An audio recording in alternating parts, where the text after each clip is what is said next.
Let's talk about hazardous substance. I've got two questions out of this section. Now listen to me carefully. These three are the most selected, if I want to say, questions that come on the state exam. Lead-based paint, asbestos, and radon gas. Okay, these are the more popular questions. You may have some other small, and you got to go back and review your environmental section, but these are the three primary test questions that you're going to see. Okay, remember, lead-based paint is banned in 1978. Okay, any home purchased before 1978, the buyer gets a lead-based paint pamphlet. It's a right-to-know pamphlet. Okay, you can download it on your desktop and shoot them the PDF document. If it's a house that they're going to purchase before 78, they have a right to read about lead-based paint because the seller must disclose a lead-based paint disclosure to the buyer saying this house was built before 78. Okay, that's lead-based paint. Asbestos, although a good material, it's fire retardant, it really only becomes critical if it's disturbed, right? But as long as it's not disturbed, it's really good because it's fire retardant. Now, it was also banned in 1978. It's got to be disposed by a licensed facility. You want to know that an alternative, they may ask you a question, what's an alternative method for mitigating asbestos? Okay, what's an alternative method? And it's called encapsulation.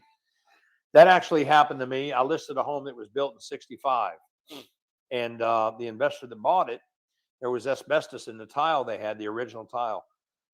pretty tile, real pretty tile.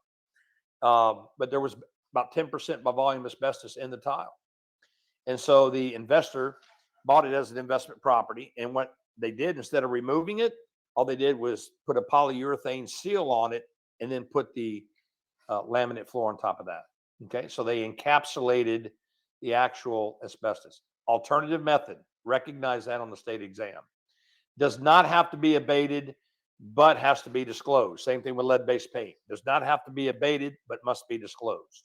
Again, 1978, before 1978. And in radon gas, colorless, odorless, tasteless, it's radioactive type gas in the substructure of the earth in rock formation that leaches to the surface, can go through the cracks of the foundation, get into a house. Abatements are required, but above certain levels. So this takes radon gas licensed people that are licensed to do radon gas testing. Okay. So be familiar with these three. So you got a couple of questions that I got. Colorless, odorless gas that can be carcinogenic is called what? Colorless, odorless gas. What's that called? Okay.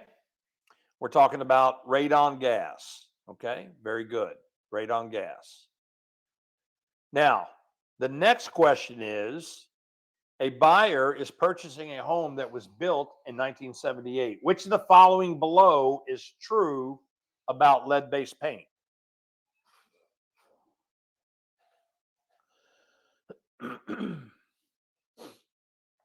What do you think?